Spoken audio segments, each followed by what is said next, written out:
244 244 Gurmeet Singh. Question number 244 sir. माननीय मंत्री महोदय। आप पटेल पर रखें। माननीय सदस्य।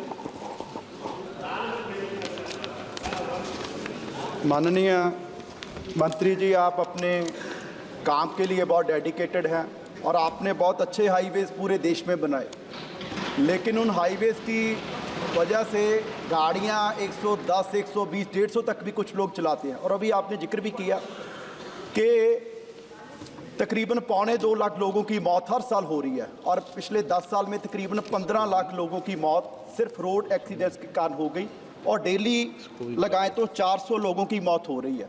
और माननीय मंत्री जी, पंजाब में पिछले एक साल में अगर हम कंपैरिजन करें 2023 से, तो जो एक्सीडेंट्स का डेथ रेट है वो 47% कम हुआ है। उसका रीज़न है कि हमने एक डेडिकेटेड फोर्स, सड़क सुरक्षा फोर्स पंजाब में लगाई है।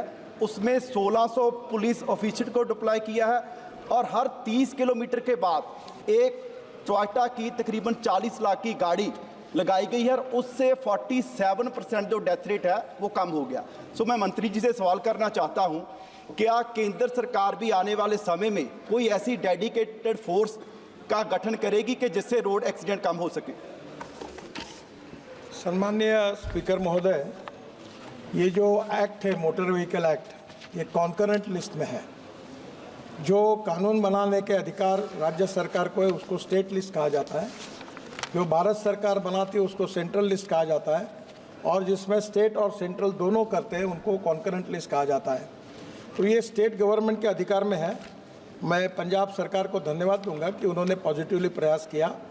आसाम सरकार ने भी एक्सीडेंट्स कम किए, पर मैं आपके सामने ये भी जानकारी देना चाहता हूँ कि देश में सबसे ज़्यादा एक्सीडेंट में मरने वालों की संख्या पे नंबर 1 पर है उत्तर प्रदेश, 23,652, टोटल एक्सीडेंट के 13.7%। दूसरे नंबर पर है तमिलनाडु, 18,347, 10.6%। तीसरा है महाराष्ट्र, 15,366 यानी 9%, और मध्य प्रदेश 13,798 यानी 8%। मैं विशेष रूप से इन चारों राज्यों के मुख्यमंत्रियों से, एक से या तो उत्तर प्रदेश के मुख्यमंत्री से मैं भी लखनऊ गया था, मेरी डिटेल बातचीत हुई, उन्होंने इसको सीरियसली लिया है। बाकी भी मुख्यमंत्रियों से बात करके इसके लिए कोशिश करेंगे। सिटी जो है भारत की जिसमें सबसे ज़्यादा लोगों का डेथ होती है, उसमें पहले नंबर पर दिल्ली है, 1,457 डेथ दिल्ली में होती है। बेंगलोर में 915, जयपुर में 850। और मैं ये मानता हूँ कि इसके लिए रोड इंजीनियरिंग, ऑटोमोबाइल इंजीनियरिंग, ये 2 चीज़ें महत्वपूर्ण हैं। हमने ऑटोमोबाइल इंजीनियरिंग में भारत एनकैप करके रेटिंग शुरू कर दिया। इकोनॉमिक मॉडल में 6 एयर बैग्स लगने लगी, पूरे ऑटोमोबाइल सुधार कर दिए। रोड इंजीनियरिंग में कमियां थी, 40,000 करोड़ रुपए ब्लैक स्पॉट इंप्रूवमेंट के लिए हम खर्चा कर रहे हैं, काफ़ी ब्लैक स्पॉट्स हमने दूर किए, पर इसमें 59% एक्सीडेंट्स ये एनएच पर हो रहे हैं और ये मेरे लिए सबसे चिंता का विषय है। और इसका कारण जो है कि जो डिटेल प्रोजेक्ट रिपोर्ट बनता है तो हमारी सिस्टम ऐसी कि जो लोवेस्ट आता है उसके गले में माला पहनाते हैं और इतने घटिया क्वालिटी के वो डीपीआर बनाते हैं, और जिसके कारण फिर आगे फ्यूचर में ये प्रॉब्लम आते हैं। तो अभी हमने ये सिस्टम को भी, जो लोवेस्ट वाली बात थी उसको बदल कर उसका भी हम रेटिंग कर रहे हैं, कॉन्ट्रैक्टर का भी रेटिंग कर रहे हैं और डीपीआर वालों का भी कर रहे हैं। और अभी तो मैं रोज़ 4-4, 5-5 कॉन्ट्रैक्टर, कल ही मैंने 5 लोगों को ब्लैक लिस्टेड कर दिया। अब कॉन्ट्रैक्टर को और कंसल्टेंट को और अधिकारियों को जो भी निग्लिजेंस बताएगा उसके ऊपर कड़ी कार्रवाई करने के बारे में कोई सहानुभूति किसी के प्रति रखेंगे नहीं, क्योंकि लोगों की जान बचाना आवश्यकता है और निश्चित रूप से हम करेंगे।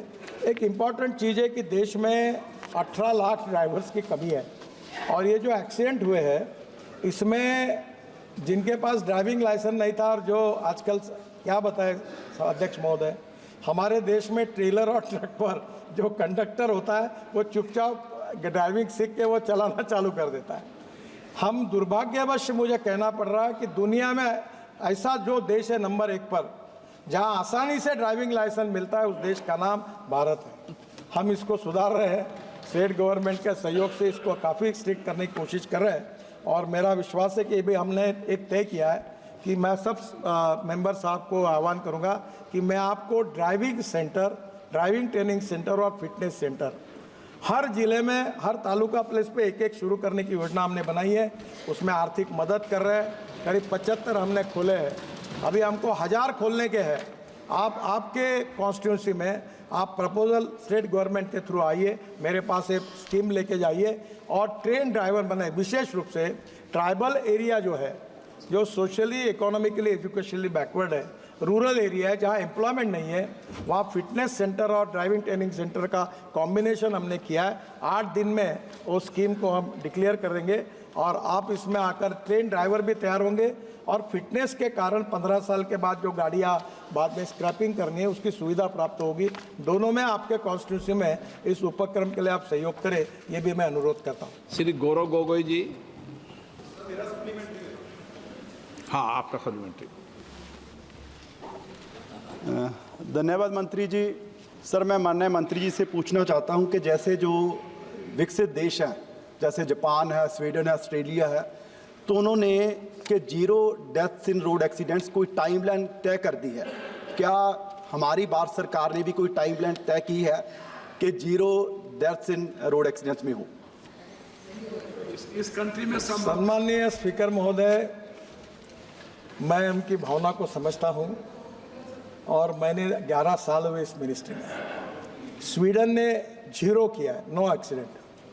बहुत से देशों ने रिकॉर्ड किया। मैं जब वर्ल्ड कॉन्फ्रेंस में जाता हूं तो मुंह छुपाता हूं, क्योंकि सबसे गंदा रिकॉर्ड अगर वर्ल्ड में किसी का है तो हमारे देश का है। और मैं आपको बहुत ट्रांसपेरेंट हूँ, इसलिए सीधी बात बता देता हूँ कि मैंने ये कहा था कि 2024 समाप्त होने के पहले 50% डेथ और एक्सीडेंट हम कम करेंगे।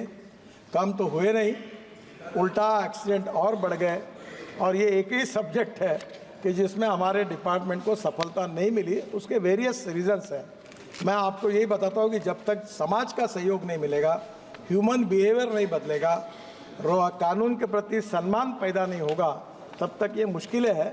आप सबके सहयोग से पहला तो टारगेट हमारा फेल हो गया और उसको स्वीकार करने में मुझे कोई संकोच नहीं है, क्योंकि सच्चाई है। पर इसके बाद फिर हम तेज़ी से और काम तो लगे आपके सहयोग से। हम निश्चित रूप से आगे कोई टारगेट तो तय नहीं किया, पर कम करने की लगातार कोशिश करते हैं। और मैं इसलिए संवेदनशील हूँ कि मैं एक एक्सीडेंट का भुक्तभोगी हूँ। मैं लीडर ऑफ अपोजिशन था महाराष्ट्र में, विधानमंडल में, और पुलिस प्रोटेक्शन में पुलिस की सायरन वाली कार के साथ मेरे ड्राइवर को कैटरैक्ट था। मेरी पत्नी, मेरा बेटा और बेटी पूरे ट्रक के नीचे चले गए। वो टायर के कारण जो पीछे लटकता है उसके कारण जान बची है। और मैंने 2 साल में हॉस्पिटल में था। तो मैं इसके प्रति तो बहुत ही ज़्यादा संवेदनशील हूँ। पर दुर्भाग्यवश बहुत कोशिश करने के बाद भी जो कम ही है तो हुई नहीं, उल्टी बढ़ी है। ये चिंता का विषय है। आप सबके सहयोग से इस उद्देश्य को पूरा करने की कोशिश करेंगे।